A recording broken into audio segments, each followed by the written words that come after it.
Trabajé en 3 empleos durante 4 años seguidos. Construcción durante el día hasta que mis manos sangraban a través de los guantes de trabajo. Almacén por la noche, cargando camiones hasta que mi espalda gritaba de dolor. Reparto de comida los fines de semana, conduciendo bajo la lluvia, la nieve, lo que fuera necesario. Todo. Cada agotadora hora era por un solo propósito, pagarle la facultad de Derecho a mi prometida, Bridget.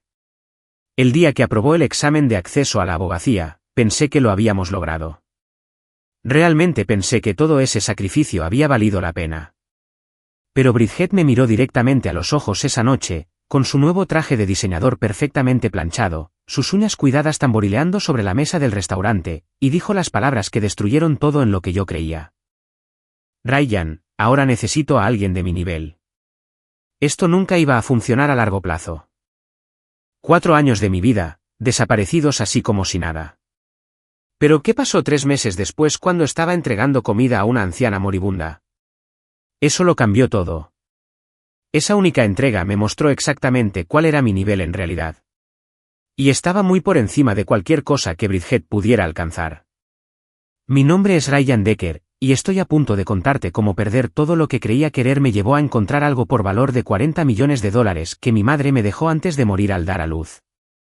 Pero más importante aún, voy a contarte cómo aprendí que algunas personas solo te valorarán por lo que puedes darles, mientras que otras moverán cielo y tierra para asegurarse de que estés bien cuidado, incluso si nunca llegan a conocerte.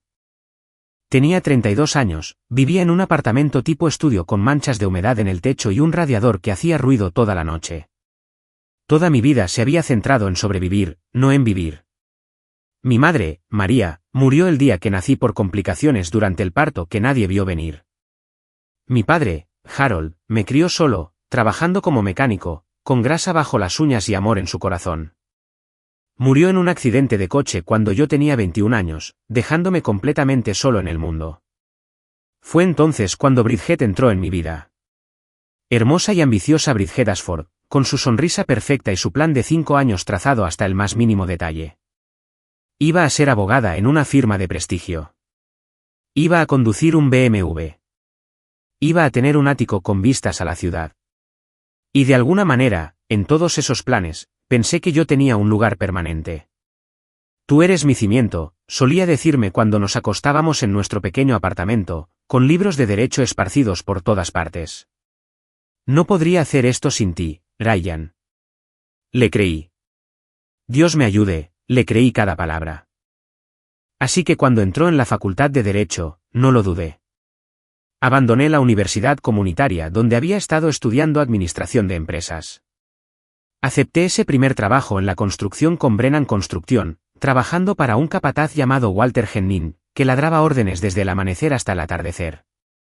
El trabajo en el almacén vino después, empezando a las 10 de la noche y terminando a las 6 de la mañana. Justo el tiempo suficiente para quitarme el sudor en la ducha antes de volver a la construcción. Los fines de semana significaban conducir para Quick Delivery, zigzagueando por la ciudad con bolsas de comida enfriándose en mi asiento trasero. Mi amigo, Jerome Washington, trabajaba en la construcción conmigo. Me veía llegar al sitio cada mañana, con los ojos inyectados en sangre, las manos temblando de agotamiento. Amigo, te vas a matar por esa chica, decía, meneando la cabeza mientras colocábamos los cimientos. ¿Qué está haciendo ella por ti mientras estás aquí partiéndote la espalda? Está estudiando, la defendía yo. Cuando se convierta en abogada, ambos nos beneficiaremos. Esto es una inversión en nuestro futuro. Jerome simplemente me miraba con lástima en sus ojos. Si tú lo dices, hermano. Solo recuerda que se supone que las inversiones deben dar dividendos. Bridget nunca vio lo peor de todo. Nunca me vio vomitando de agotamiento detrás de la obra. Nunca me vio durmiendo en mi camión entre trabajos porque volver a casa desperdiciaría minutos preciosos. Nunca me vio contando el cambio exacto para fideos instantáneos porque cada $1 extra se destinaba a sus libros de texto, sus cursos de preparación para exámenes, su vestuario profesional para las prácticas. La noche que recibió los resultados del examen de acceso a la abogacía, lo tenía todo planeado. Cambié turnos con 3 conductores diferentes para tener la noche libre. Compré rosas con el dinero de mis propinas, de las buenas, de una floristería de verdad, no del supermercado. Incluso me permití el lujo de una botella de champán auténtico, no el vino espumoso barato que solíamos comprar.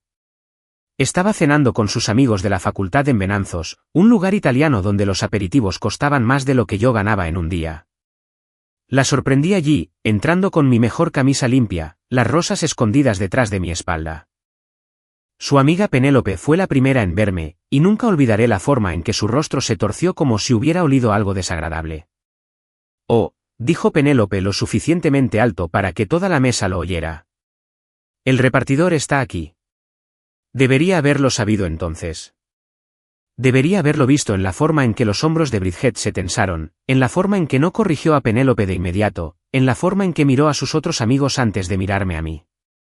Pero yo estaba demasiado feliz, demasiado orgulloso de ella, demasiado ciego para ver lo que tenía justo delante de mí. Eleanor Caulfield tenía 87 años, confinada a una cama de hospital en el ala de cuidados paliativos de Rosewood Gardens Senior Living. Había pedido lo más simple de nuestro menú, sopa de pollo y galletas saladas. El tipo de pedido que apenas cubre la tarifa de entrega. El tipo de pedido que normalmente me habría molestado. Conducir hasta el otro lado de la ciudad por una propina de $5, si tenía suerte. Pero esa noche, ese pedido, esa anciana moribunda que se quedó sin aliento cuando vio mi etiqueta de identificación, que preguntó si yo era el hijo de María, que comenzó a llorar y a rogarme que me sentara porque tenía algo que mi madre le había dejado hace 35 años. Eso lo cambió todo. Eso me mostró cómo es el amor verdadero, qué significa el verdadero sacrificio y qué significa realmente estar a un nivel que algunas personas solo pueden soñar con alcanzar. Esta es esa historia. Mi vida con Bridget tenía un ritmo, predecible como un reloj igual de mecánico. Cada mañana a las 4, la alarma de mi teléfono vibraba bajo mi almohada para no despertarla. Me deslizaba fuera de la cama en la oscuridad, mi cuerpo protestando por cada movimiento. Las articulaciones rígidas por el trabajo del día anterior. En nuestra diminuta cocina, le preparaba el desayuno, huevos revueltos con queso, tostadas de trigo integral, fruta fresca cuando podía permitírmelo, café en su taza favorita de Yale Lab. Lo dejaba todo cubierto en el mostrador con una nota, a por todas hoy, guapa. Con amor, R. A las 4:45 de la mañana, ya estaba en mi camión conduciendo hacia la obra, donde Walter Hennin dirigía el equipo más estricto de la ciudad. Walter tenía 63 años, era robusto como un roble, con manos que podían doblar barras de refuerzo y una voz que podía hacer temblar a hombres adultos. Pero tenía debilidad por mí. Probablemente porque veía algo familiar en mi desesperación. Decker, gritaba cuando me arrastraba al sitio. Pareces la muerte reencarnada. ¿Cuándo fue la última vez que dormiste 8 horas? Dormir es para gente sin metas, Walter, respondía yo, cogiendo mi casco. Metas o un deseo de muerte, murmuraba él. Pero siempre me asignaba los turnos extra cuando se los pedía. El trabajo de construcción era brutal pero honesto. Estábamos construyendo un nuevo hospital infantil en la zona sur, y a veces pensaba en los niños que se recuperarían allí mientras mis manos sangraban en mis guantes de trabajo. Mi compañero de equipo, Jerome Washington, trabajaba a mi lado, compartiendo historias sobre sus 2 hijos y su esposa, Chenise, que trabajaba como maestra de escuela. Chenise ha vuelto a preparar sándwiches de más, decía Jerome a la hora del almuerzo, empujando la mitad de su comida hacia mí. Dice que estás demasiado delgado para el trabajo de construcción. Estaba demasiado orgulloso para decirle que los sándwiches extra de su esposa eran a veces la única comida de verdad que comía en todo el día. El resto eran barritas de proteínas, bebidas energéticas, cualquier cosa que pudiera tragar rápidamente entre trabajos. A las 6 de la tarde, cuando terminaba el turno de construcción, otros chicos se dirigían al bar Sullivans para quitarse el polvo con cerveza y amistad. Yo conducía directamente al almacén de Amazon para mi turno de 10 de la noche a 6 de la mañana. El supervisor de allí, Marcus Webb, era un exmarine que dirigía el turno de noche como una operación militar. Respetaba el trabajo duro y nunca hacía preguntas sobre el polvo de hormigón que todavía tenía en el pelo, o la forma en que me temblaban las manos por la fatiga durante el bajón de las 3 de la mañana. Nuestro apartamento era un cuarto piso sin ascensor en un edificio donde el ascensor llevaba temporalmente roto 3 años. 65 metros cuadrados que costaban más de lo que deberían porque estaba cerca de la Facultad de Derecho de Bridget. Las paredes eran tan finas que podíamos oír la televisión de nuestro vecino, el señor Chen, y al bebé de la señora Rodríguez llorando a todas horas. Pero Bridget lo había transformado en su santuario de estudio. Los libros de derecho dominaban cada superficie. La mesa de comedor que habíamos encontrado en un mercadillo estaba enterrada bajo estudios de casos y blocs de notas legales llenos de su meticulosa caligrafía. Lo había codificado todo por colores con subrayadores que costaban más que mi presupuesto para el almuerzo de una semana. Notas adhesivas cubrían nuestro frigorífico con términos legales en latín que yo no podía pronunciar. La sala de estar se había convertido en su sala de tribunal simulada, donde practicaba los alegatos finales mientras yo me sentaba en nuestro sofá de segunda mano haciendo de jurado. Señoras y señores, decía, paseándose frente a mí en pijama. Mi cliente ha sido acusado injustamente, y demostraré más allá de toda duda razonable que la justicia exige su absolución. Estaba magnífica cuando practicaba, toda fuego, pasión y convicción. La observaba y pensaba, por esto estoy haciendo esto. Esta mujer brillante va a cambiar el mundo, y yo tengo la suerte de ser parte de ese viaje. Bridget provenía de una familia de clase media acomodada de Connecticut. Su padre vendía seguros. Su madre era higienista dental. La habían ayudado con su licenciatura, pero se suponía que la facultad de Derecho era su propio logro. Quiero ganármelo yo misma, me dijo al principio de nuestra relación. Quiero demostrar que puedo hacerlo. Lo que realmente quería decir era que quería que yo demostrara que ella podía hacerlo. La había conocido en una cafetería cerca de la universidad comunitaria donde yo tomaba clases nocturnas antes de que papá muriera. Estaba leyendo un libro de texto de ciencias políticas, subrayando con tal intensidad que había roto la página. Le ofrecí mi subrayador sin estrenar, y me sonrió como si le hubiera entregado oro. Mi héroe, dijo, y yo quedé prendado. Mi padre, Harold, había sido todo mi mundo después de que mamá muriera. Nunca se volvió a casar, ni siquiera salió con nadie que yo supiera. Tu madre lo fue todo para mí, decía en las raras ocasiones en que se tomaba una cerveza y se ponía sentimental. Algunas personas tienen un gran amor, y María fue el mío. Había trabajado en el taller de reparación de automóviles de Paulsen durante 20 años, volviendo a casa con los dedos permanentemente manchados e historias sobre carburadores y problemas de transmisión. Vivíamos en una casa de alquiler de 2 dormitorios con un techo que goteaba y una caldera que necesitaba mimos, pero era nuestro hogar. Me enseñó sobre el trabajo duro, sobre presentarse incluso cuando no te apetecía, sobre cuidar de la gente que amas. Tu madre estaría muy orgullosa de ti, me decía cuando traía buenas notas a casa o le ayudaba a arreglar el coche de un vecino gratis. Era inteligente como tú, siempre leyendo, siempre soñando con mejorar las cosas. Nunca me dijo que ella venía de una familia adinerada. Nunca mencionó la fortuna de la familia Blackwood o la herencia que me estaba esperando. Quizás pensó que protegerme de ese conocimiento era amor. Quizás lo era. Cuando papá murió, yo tenía 21 años y estaba completamente desamparado. Los costes del funeral acabaron con sus ahorros y mi fondo para la universidad. Bridget estuvo a mi lado en el cementerio, sosteniendo mi mano mientras bajaban su ataúd a la tierra junto a la lápida desgastada de mamá. Estoy aquí, susurró. Ya no estás solo. Durante 4 años, creí en esa promesa. Estructuré toda mi existencia en torno a su éxito.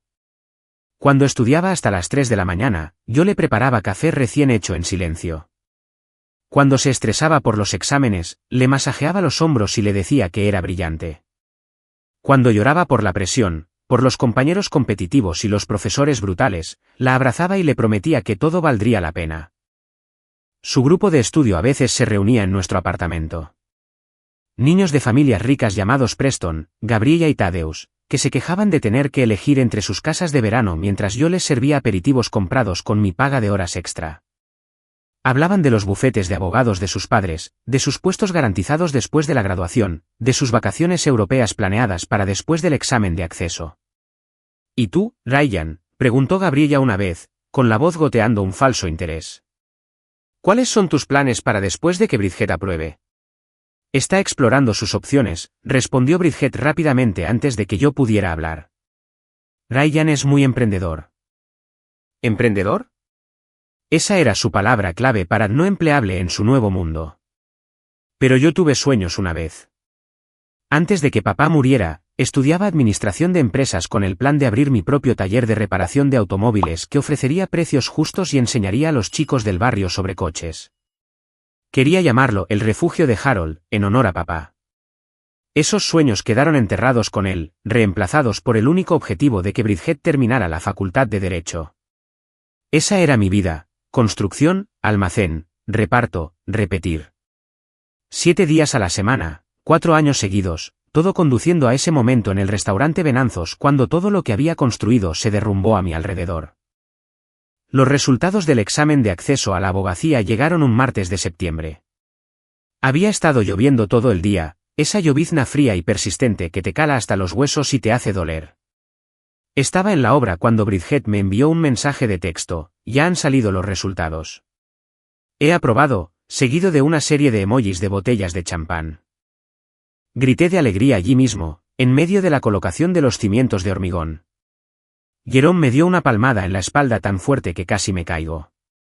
Walter Hennin incluso esbozó una sonrisa, lo cual era tan común como encontrar diamantes en tu fiambrera.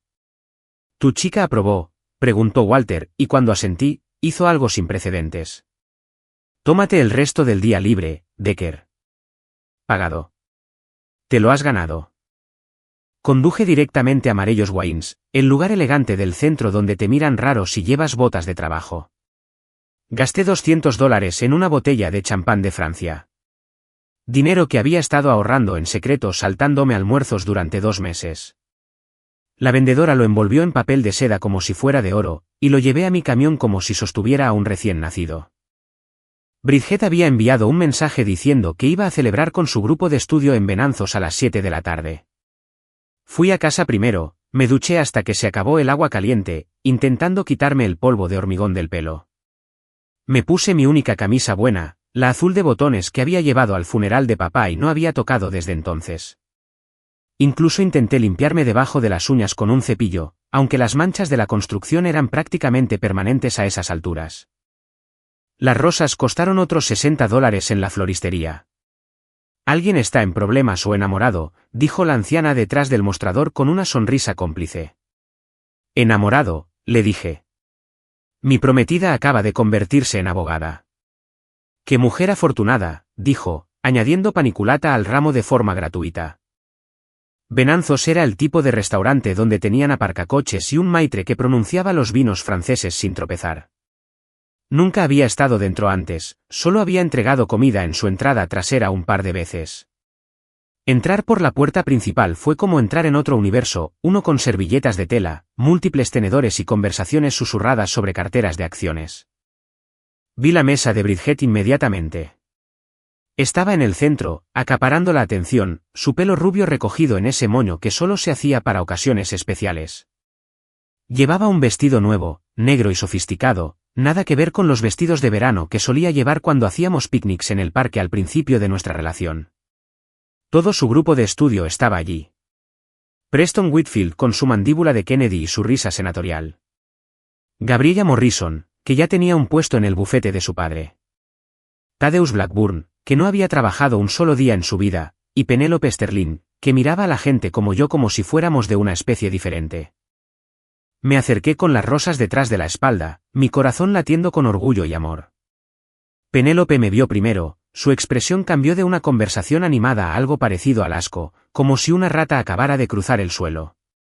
Oh, dijo lo suficientemente alto como para detener toda conversación. El repartidor está aquí. Las palabras golpearon como un golpe físico, pero lo que dolió más fue el silencio que siguió. Nadie la corrigió. Nadie se rió de ello. El rostro de Bridget pasó por una serie de expresiones: sorpresa, vergüenza y, finalmente, resignación. Ryan, dijo, sin levantarse, sin alcanzarme. No sabía que vendrías. Quería darte una sorpresa, dije, sacando las rosas, intentando salvar el momento. Felicidades, cariño. Lo conseguiste. Tomó las rosas como si fueran algo contaminado, dejándolas rápidamente en una silla vacía. Gracias. Oigan todos, ya conocen a Ryan. La mesa murmuró reconocimientos sin hacer contacto visual. Preston incluso miró su Rolex como si yo hubiera interrumpido algo importante. Me quedé allí, sosteniendo ese champán caro en su envoltorio de papel de seda, sintiéndome como un niño que se había colado en una fiesta de adultos.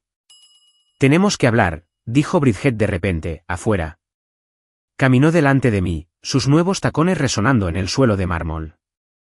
Los aparcacoches nos vieron pasar, y me pregunté qué verían ellos, la abogada y el obrero, la historia de éxito y su equipaje. En el aparcamiento, bajo el resplandor amarillo de una iluminación cara, Bridget se giró para mirarme. Había dejado de llover, pero el aire todavía estaba cargado de humedad. Se cruzó de brazos, un gesto que reconocí como su forma de construir muros. Ryan, tenemos que hablar de nuestro futuro. Sé que las cosas cambiarán ahora, empecé, intentando sonar comprensivo. Trabajarás muchas horas al principio, pero podemos hacer que funcione. Puedo ajustar mi horario y quizás finalmente volver a estudiar yo mismo. Ella se rió, pero no fue una risa cálida. Fue el tipo de risa que corta. Ryan, mírate. Míranos. ¿De verdad crees que esto iba a funcionar a largo plazo? Las palabras no tuvieron sentido al principio. Mi cerebro se negó a procesarlas. ¿De qué estás hablando? Nos vamos a casar. ¿Tenemos planes? No, Ryan, tú tenías planes. Yo tenía necesidades. Hay una diferencia. La botella de champán de repente se sintió increíblemente pesada en mis manos. Necesidades. Suspiró como si yo fuera un estudiante lento que no podía entender un concepto simple. Necesitaba apoyo durante la facultad de Derecho. Tú lo proporcionaste y estoy agradecida. Pero ahora estoy entrando en un mundo diferente. Los socios de los bufetes de abogados no tienen maridos que reparten comida. Los asociados no llevan a trabajadores de la construcción a las galas de la firma. No es personal. Es práctico. 4 años, dije, con la voz quebrada. Trabajé en 3 empleos durante 4 años. Y esa fue tu elección, respondió ella, fría como la lluvia de septiembre. Nunca te obligué a hacerlo. Dijiste que me amabas. Dijiste que yo era tu cimiento. Los cimientos se construyen encima, Ryan. Para eso son. Se quitó el anillo de compromiso que yo había ahorrado durante 2 años para comprar, trabajando turnos extra, vendiendo las herramientas de mi padre, incluso su reloj. El diamante era pequeño, pero era real, y me había sentido muy orgulloso cuando se lo entregué. Quédatelo, dijo, presionándolo en mi palma. Quizás puedas comprarte algo bonito. Luego se dio la vuelta y caminó de regreso hacia el restaurante, hacia su nueva vida, hacia las personas que pertenecían a su mundo.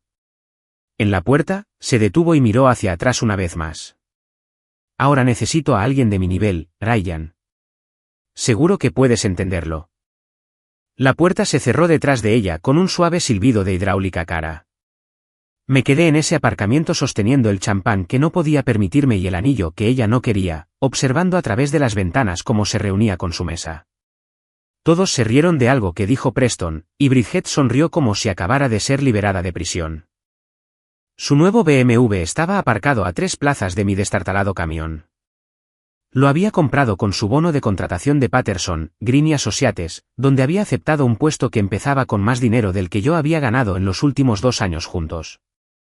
El contraste entre nuestros vehículos lo decía todo sobre la distancia entre nosotros, una brecha que mi amor y mi sacrificio nunca podrían salvar. Conduje a casa en silencio.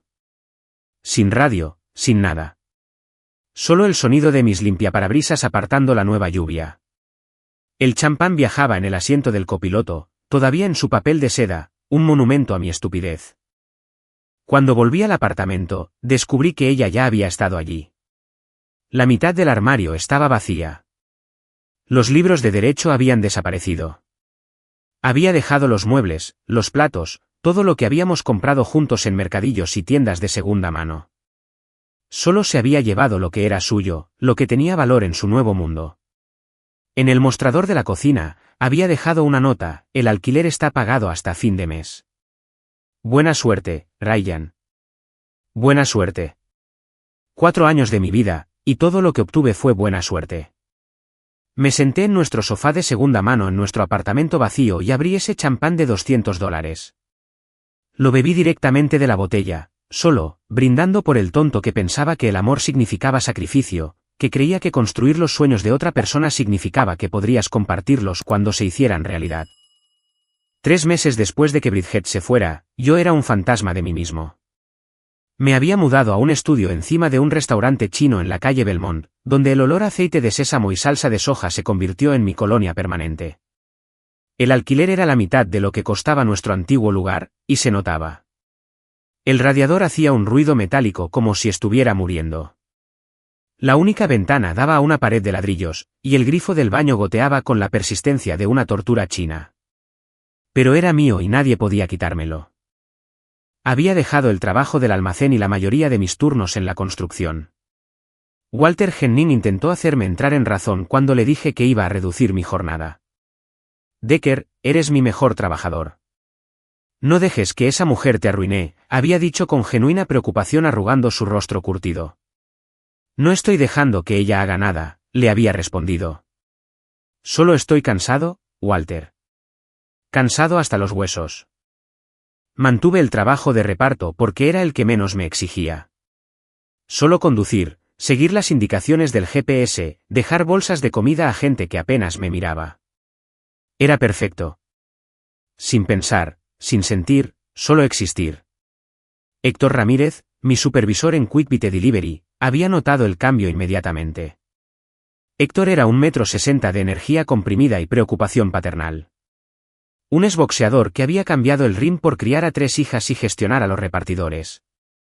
Antes sonreías, hermano, dijo una noche mientras recogía mis pedidos. Ahora pareces que estás asistiendo a tu propio funeral. Algunos días siento que es así, admití, cogiendo las bolsas térmicas. ¿Sabes lo que necesitas? Necesitas recordar quién eras antes de ella. Encontrar a ese tipo de nuevo. Pero no podía recordar quién era ese. ¿Alguna vez había sido alguien sin tener a otra persona de quien cuidar? Primero, papá me necesitó después de que mamá muriera. Luego, después de que papá muriera, Bridget me necesitó. O al menos eso pensé. Ahora, sin nadie por quien sacrificarme, no sabía qué hacer conmigo mismo. Ese martes por la noche de diciembre, el pedido llegó a mi teléfono. Una sopa de pollo y un paquete de galletas saladas, entrega a Rosewood Gardens Senior Living, habitación 247, ala de cuidados paliativos. El nombre en el pedido era Eleanor Caulfield. Casi lo rechazo. Rosewood Gardens estaba a 30 minutos en coche al otro lado de la ciudad, y el total del pedido era de apenas $8. La propina sería mínima, si es que había alguna. Pero algo me hizo aceptarlo. Quizás fue la designación del ala de cuidados paliativos. Quizás fue saber que alguien se estaba muriendo y solo quería una sopa caliente. Quizás simplemente estaba cansado de decir que no a todo. Rosewood Gardens era hermoso de la manera en que los lugares caros siempre lo son. Céspedes cuidados, incluso en invierno, una entrada circular con una fuente que probablemente costaba más de lo que yo ganaría en 5 años. Ventanas que brillaban como si las limpiaran a diario. El ala de cuidados paliativos estaba en un edificio separado, conectado por una pasarela cubierta.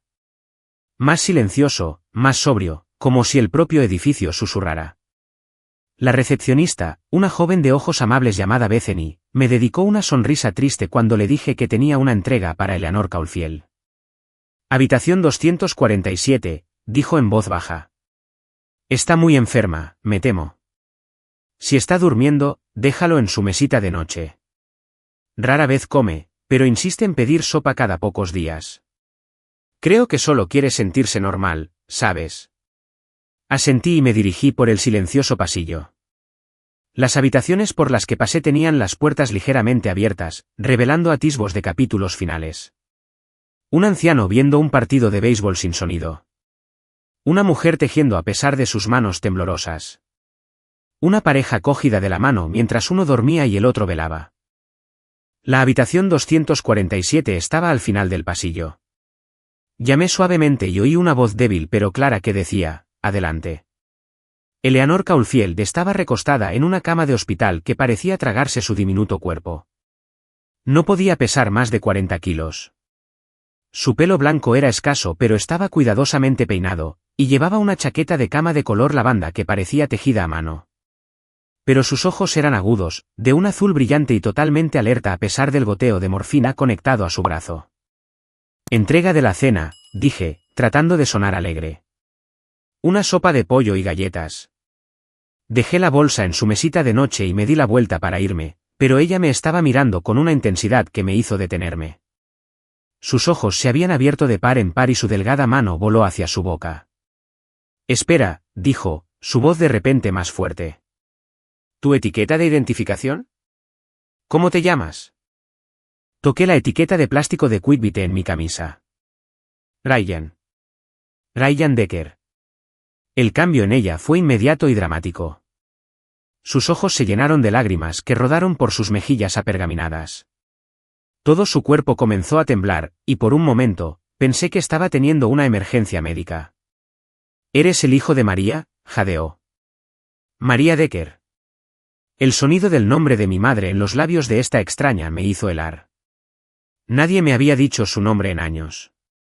Incluso a papá le costaba hablar de ella, refiriéndose generalmente a ella como tu madre cuando tenía que mencionarla. María era mi madre, dije lentamente. Pero murió cuando yo nací. ¿La conocías? Eleanor comenzó a sollozar desconsoladamente, extendiendo ambas manos hacia mí. Oh, mi querido niño, siéntate. Por favor, tienes que sentarte. Te he estado buscando durante 35 años. Me encontré hundiéndome en la silla de visitas junto a su cama, con el corazón latiéndome con fuerza. ¿Buscándome? ¿Por qué? Yo era su enfermera, dijo Eleanor, agarrando unos pañuelos de papel. Eleanor Caulfield, aunque entonces era Eleanor Brennan. Era joven, solo 25 años, trabajando en la sala de partos del hospital St. Mary's. Tu madre, ella sabía que algo iba mal. Podía sentirlo. El médico seguía diciendo que todo estaba bien, pero María lo sabía. Eleanor alcanzó un vaso de agua con manos temblorosas, y la ayudé a dar un sorbo. Continuó, su voz urgente como si temiera quedarse sin tiempo antes de poder contármelo todo. 2 días antes de que nacieras, María me llamó aparte. Era tan hermosa tu madre, con un pelo oscuro y espeso y unos ojos verdes que parecían ver a través de ti. Puso un sobre en mis manos y me hizo jurar por todo lo sagrado que si algo le pasaba, lo guardaría a buen recaudo hasta que fueras lo suficientemente mayor para entenderlo. ¿Qué tipo de sobre? Mi voz salió estrangulada. Documentos legales, una carta y esto. Eleanor se giró hacia el cajón de su mesita de noche, rebuscando con dedos artríticos hasta que sacó una pequeña llave de caja de seguridad en una cadena. Dijo que tenías que tener al menos 30 años para entenderlo. Tienes 32 ahora, ¿verdad? ¿Cómo lo sabías? Porque he llevado la cuenta de cuando naciste. El 18 de diciembre de 1992 a las 3:47 de la mañana. Yo estaba allí, Ryan. Te sostuve cuando diste tu primer aliento mientras tu madre daba el último. La habitación giró a mi alrededor. Esta mujer había estado allí en el momento en que mi existencia le costó la vida a mi madre. Había sido testigo del terrible intercambio que definió toda mi vida. Tu padre, Harold, estaba destrozado, continuó Eleanor. Te abrazó y sollozó. Luego desapareció. Se fue del hospital contigo y nunca volvió. Cambió de dirección, de número de teléfono. Intenté encontrarlos durante años. Contraté a investigadores privados con mi propio dinero. Cuando Internet se popularizó, busqué en las redes sociales sin cesar. ¿Nada? Papá me estaba protegiendo, dije, la comprensión inundándome. ¿De algo o de alguien? Eleanor asintió. De la familia de tu madre, los Blackwood. Pero también de esto. Levantó el sobre. Ryan, tu madre no era una joven cualquiera. Era una heredera. Y te lo dejó todo. Miré el sobre en sus manos, incapaz de procesar lo que estaba diciendo. No lo entiendo. Recuéstate, querido niño, dijo Eleanor, su voz suave pero firme.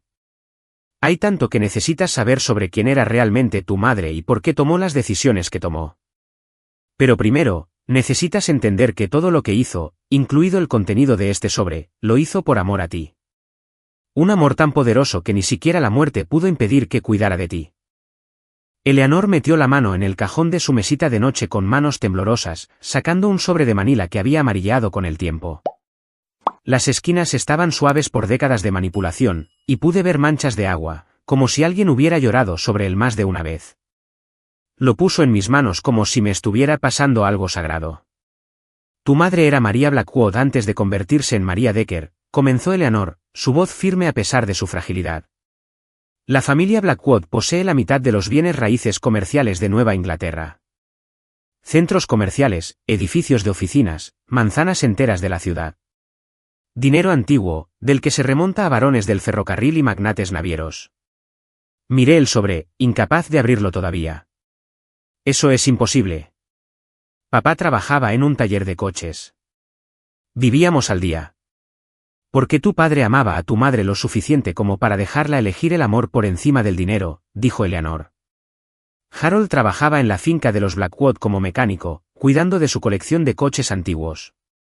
María tenía 22 años, acababa de volver de la universidad. Se enamoraron, y cuando Charles y Victoria Blackwood descubrieron que su hija estaba saliendo con el personal, le dieron un ultimátum. Hizo una pausa para recuperar el aliento. El esfuerzo de hablar la estaba agotando claramente, pero sus ojos ardían con urgencia, como si hubiera esperado demasiado para contar esta historia y no fuera a dejar que la muerte la detuviera ahora. Le dijeron a María que podía tener su herencia, su fondo fiduciario, su lugar en la sociedad, o podía tener a Harold. No podía tener ambos. Tu madre salió de esa mansión sin nada más que la ropa que llevaba puesta y nunca miró atrás. Pero dijiste que me lo dejó todo, dije, confundido. Eleanor sonrió, una sonrisa secreta que la hizo parecer décadas más joven. María era más inteligente de lo que sus padres creían. Su abuela, Isabelle Blackwood, le había dejado a María un fideicomiso aparte cuando murió. Debía madurar cuando María cumpliera 35 años, completamente independiente del dinero de la familia. Charles y Victoria no podían tocarlo. María lo sabía, pero nunca se lo dijo. Finalmente abrí el sobre con dedos temblorosos. Dentro había documentos legales, papeles del banco y una carta escrita a mano en papelería de color crema. La carta estaba encabezada con María Elizabeth Blackwood en una elegante caligrafía. «Lee la carta primero», instó Eleanor. «El resto tendrá sentido después». Desplegué la carta, la caligrafía de mi madre fluía por la página en una cuidada letra cursiva. «Mi queridísimo Ryan. Si estás leyendo esto, significa que no sobreviví para abrazarte, para verte crecer, para ser la madre que desesperadamente quería ser. Estoy escribiendo esto 2 días antes de tu nacimiento y de alguna manera sé que no lo superaré. Llámalo intuición de madre o simplemente la profunda comprensión que mi cuerpo me ha dado. Pero necesito que sepas que tú no eres responsable de mi muerte. Eres el mayor regalo que podría dar a este mundo. Tu padre no sabe lo que estoy a punto de contarte, y puede que se enfade porque he guardado este secreto. Pero yo quería que construyéramos una vida basada en el amor, no en el dinero. Quería que me amara por ser yo, no por lo que podía proporcionar. Y lo hizo. Oh, Ryan, como me amó y como lo amo todavía. Mi abuela Isabelle me dejó un fondo fiduciario por valor de $8 millones que estaría disponible cuando cumpliera 35 años. Como no llegaré a esa edad, he hecho arreglos con los abogados para que se te transfiera a ti, para que madure cuando cumplas 33 años. Para entonces, con una inversión adecuada, debería valer mucho más. El ejecutor del fideicomiso es Arthur Caulfield, el esposo de la maravillosa enfermera que prometió entregarte esto. Son buena gente, Ryan. Puedes confiar en ellos. Pero hay más. He estado invirtiendo en secreto usando dinero que ahorré de dar clases particulares y vender mis joyas. Compré acciones en compañías tecnológicas que todos dicen que cambiarán el mundo. Apple, Microsoft, Amazon. Están todas en una cartera separada, también a tu nombre. No sé cuánto valdrán cuando recibas esto, pero rezo para que te den la libertad que quiero que tengas. Mis padres, tus abuelos, son personas frías que creen que el dinero los hace superiores a los demás. Me dijeron que estaba traicionando mi linaje al casarme con tu padre. Dijeron que me arrepentiría de elegir el amor por encima de la seguridad. Se equivocaron. Lo único que lamento es que no te veré convertirte en el hombre que sé que serás. No dejes que nadie te diga que no eres suficiente, mi querido niño. Ni por tu trabajo, ni por tu cuenta bancaria. Ni por tu apellido. Eres el hijo de Harold Decker, el mejor hombre que he conocido, que me amó lo suficiente como para dejarme ser yo misma. Y eres el hijo de María Blackwood Decker, que te amó lo suficiente como para asegurarse de que nunca tuvieras que sacrificar tus sueños por alguien que no los merece. Usa este dinero para vivir libremente. Úsalo para seguir tus sueños. Úsalo para amar sin miedo. Y si alguna vez dudas de ti mismo, recuerda que para mí lo valías todo.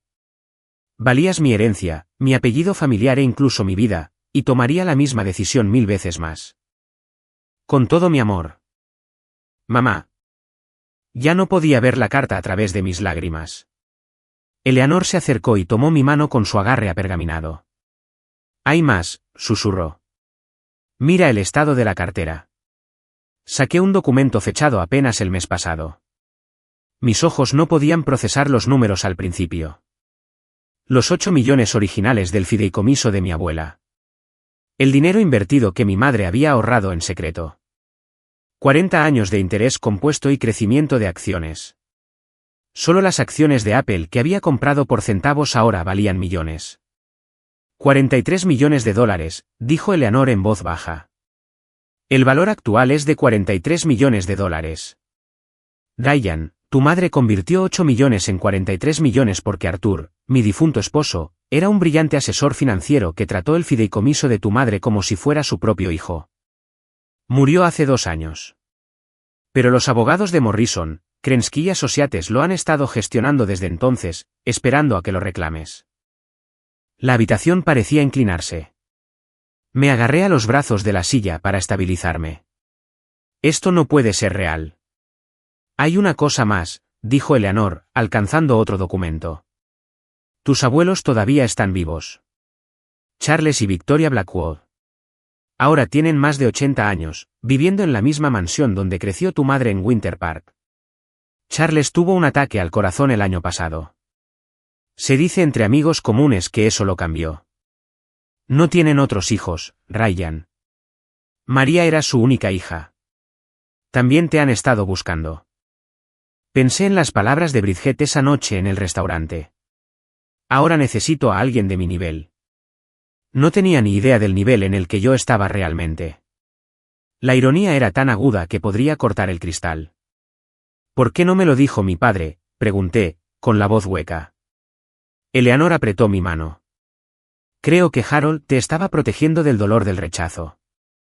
Los Blackwood habían herido a María muy profundamente. Quizás pensó que si nunca sabías de ellos, no podrían hacerte daño a ti también. O quizás solo quería que supieras que eras amado por quien eres, no por lo que podrías heredar. Miré a la mujer moribunda que había guardado este secreto durante 35 años, que me había buscado implacablemente, que había honrado una promesa a mi madre con una lealtad inquebrantable. Eleanor, ¿por qué seguiste buscándome todos estos años? Sus ojos se llenaron de nuevas lágrimas. Porque sostuve la mano de tu madre mientras moría, Ryan. Y con su último aliento, me hizo prometer que sabrías que eras amado. Me hizo prometer que sabrías que lo valías todo. Una promesa a una madre moribunda es sagrada. No podría enfrentarme a mi propio final sin cumplirla.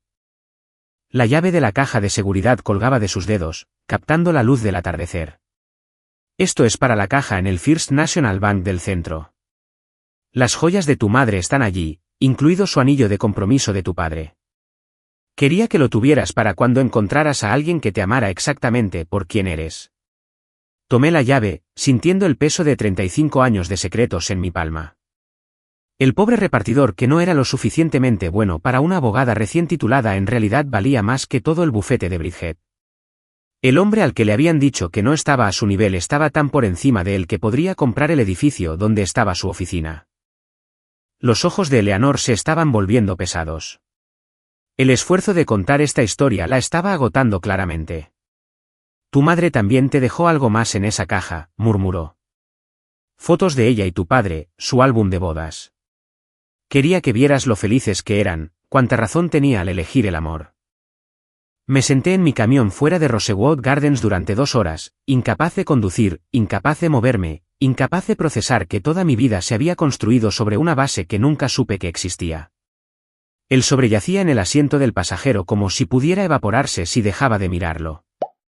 43 millones de dólares. Mi madre me había amado por valor de 43 millones de dólares. Y yo ni siquiera sabía que su apellido era Blackwood.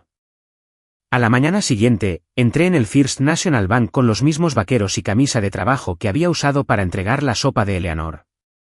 El director del banco casi llama a seguridad cuando pedí acceder a una caja de seguridad que había estado intacta durante 35 años. Pero cuando le mostré la llave y los documentos legales, toda su actitud cambió. De repente, ya no era un repartidor. Era el señor Decker. ¿Y le gustaría usar nuestra sala de visualización privada? Dentro de la caja estaba el anillo de compromiso de mi madre de mi padre, un simple solitario de diamantes que valía más en amor que en dinero. Había fotografías de mis padres el día de su boda, mi madre radiante con un sencillo vestido blanco, mi padre mirándola como si ella hubiera colgado la luna. Había una foto de mi madre embarazada de mí, con la mano en su vientre, sonriendo directamente a la cámara con una nota en la parte de atrás: ya eres tan amado, pequeño. Y estaban sus joyas, piezas que había heredado de la abuela Isabelle que sus padres no pudieron recuperar. Un collar de perlas, pendientes de diamantes, un broche de zafiro. Cada pieza tenía una nota adjunta explicando su historia, su valor, como si mi madre supiera que podría necesitar venderlas algún día. Pero nunca lo haría. Eran todo lo que tenía de ella, además del dinero. Los abogados de Morrison, Krensky Associates me trataron como a la realeza cuando llegué a mi cita. El mismo bufete donde Bridget ahora trabajaba como asociada junior, trabajando 80 horas a la semana por una fracción de lo que mi cartera ganaba en intereses diariamente. Señor Decker, el socio principal, el propio William Morrison, me estrechó la mano. Lo hemos estado esperando durante mucho tiempo. Las instrucciones de su madre fueron muy específicas sobre cómo debían administrarse sus activos hasta que estuviera listo para recibirlos. El papeleo tardó 3 días en completarse. Documentos de transferencia, formularios de impuestos, carteras de inversión que se extendían por docenas de páginas. Mi madre no solo me había dejado dinero, me había dejado libertad. Lo primero que hice fue asegurarme de que Eleanor Caulfield tuviera la mejor atención que el dinero pudiera comprar. Contraté enfermeras privadas las 24 horas, traje especialistas, me aseguré de que tuviera flores frescas todos los días. La visitaba todas las tardes después de mis turnos de reparto, que seguí trabajando porque aún no estaba listo para que mi vida cambiara por completo. No tienes que hacer esto, protestó débilmente Eleanor cuando vio la suite de lujo a la que la había trasladado. Guardaste una promesa a mi madre durante 35 años, le dije. Esto no es nada comparado con eso. Eleanor vivió 3 semanas más.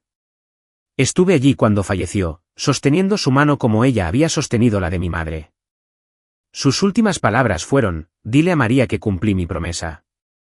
Después de su funeral, que pagué y donde fui el único doliente además de Bethany, la enfermera que había sido amable con ella, me senté a tomar decisiones sobre mi futuro.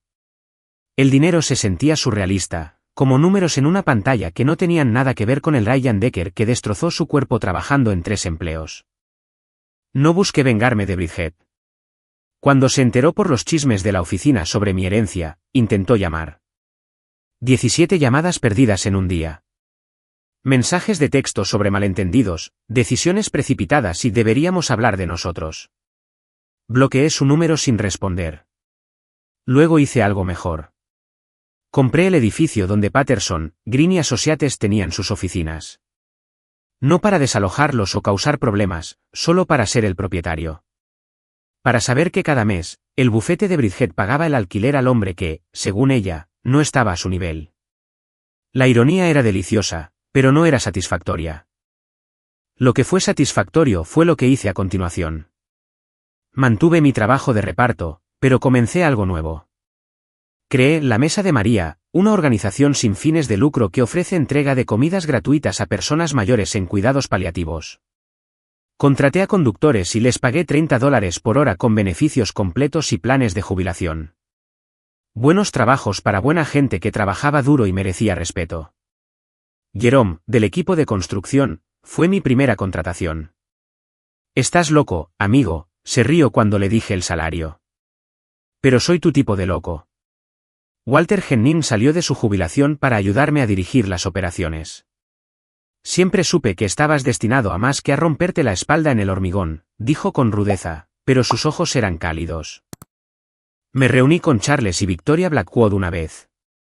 Eran viejos, frágiles, ahogados en el arrepentimiento. Eran 35 años demasiado tarde. Vivían en una mansión con 14 dormitorios y ninguna familia para llenarlos. Te pareces tanto a ella, lloró Victoria cuando me vio. Igual que nuestra María. Ella no era vuestra, les dije en voz baja. Era la esposa de Harold Decker. Era mi madre. La desechasteis porque eligió el amor por encima de vuestro dinero. Resulta que, de todos modos, no necesitaba vuestro dinero. Charles, confinado a una silla de ruedas desde su ataque al corazón, extendió una mano temblorosa. Nos equivocamos. Estuvimos terriblemente equivocados. Perdimos a nuestra hija por un orgullo y un prejuicio que ahora no significan nada. Los perdoné porque mi madre hubiera querido que lo hiciera. Pero el perdón no significaba una relación. Les envío una tarjeta de Navidad cada año con una foto de la mesa de María entregando comidas, un recordatorio de que el legado de su hija es la bondad, no la crueldad. 6 meses después de la muerte de Eleanor, estaba entregando comida a través de la mesa de María a un nuevo paciente de cuidados paliativos cuando me encontré con Bethany, la enfermera de Rosewood Gardens. Ahora trabajaba en otro centro, todavía cuidando a las personas en sus últimos días con compasión y gracia. Ryan, dijo, sorprendida. Oí lo que hiciste por Eleanor. Fue hermoso. Tomamos un café, luego cenamos, luego más café. A ella no le importaba mi dinero. Le importaba que yo todavía entregara comidas personalmente cada semana, que supiera los nombres de los hijos de mis conductores, que guardara las herramientas de mi padre en mi camión aunque nunca más las necesitara. Podrías hacer cualquier cosa, dijo una noche mientras veíamos el atardecer desde mi nuevo apartamento, que era modesto a pesar de mi riqueza. ¿Por qué esto? Porque mi madre eligió el amor por encima del dinero y nunca se arrepintió, dije. Porque mi padre eligió la dignidad por encima de la revelación y me protegió de una verdad que podría haberme corrompido. Porque Eleanor eligió la lealtad durante 35 años de búsqueda. Porque todos los que realmente me amaron eligieron algo más difícil que el dinero. Así que ahora elijo usar el dinero para hacer el amor más fácil para otros. Bridget todavía trabaja en Patterson, Green y Associates. Oí por ahí que ascendió a asociada senior recientemente. Ahora está saliendo con un gestor de fondos de cobertura, alguien de su nivel. Espero que sea feliz. Realmente lo espero, porque ahora entiendo que me hizo un favor. Si no me hubiera dejado por no ser suficiente, nunca habría descubierto que ya lo era todo. Mi nombre es Ryan Decker. Soy el hijo de Harold Decker, quien me enseñó que el trabajo tiene dignidad, y de María Blackwood Decker, quien me enseñó que el amor vale cualquier sacrificio. Reparto comida a personas moribundas porque todos merecen consuelo en sus últimos días. Tengo 43 millones de dólares en el banco y manos callosas de las que estoy orgulloso. Me dijeron que no estaba al nivel de alguien, y tenían razón. Nunca estuve a su nivel. Estuve por encima de él todo el tiempo. Algunas personas miden el valor en dólares y títulos, encargos y trofeos. Pero yo aprendí que el verdadero valor se mide en promesas cumplidas, amor dado libremente y la integridad de seguir siendo tú mismo cuando el mundo te dice que no eres suficiente. Mi madre lo sabía. Eleanor lo sabía. Y ahora, finalmente, yo también lo sé. La fortuna que mi madre me dejó no era realmente sobre el dinero. Era sobre la libertad de elegir a quién amar, cómo vivir y qué valorar. Me dio la única cosa que sus padres nunca le dieron a ella, la certeza absoluta de que yo era suficiente exactamente como soy. Y eso vale más que 43 millones de dólares. Eso lo vale todo. Si esta historia te ha conmovido, si te ha recordado que tu valor no se mide por los estándares de otra persona, por favor, compártela con alguien que necesite oírla. Deja un comentario abajo sobre alguna vez en que alguien te mostró tu verdadero valor cuando el mundo decía que no eras suficiente. Y suscríbete a este canal para más historias sobre gente común descubriendo verdades extraordinarias sobre sí mismos. Porque todo el mundo tiene una historia que vale la pena contar y todo el mundo vale más de lo que cree.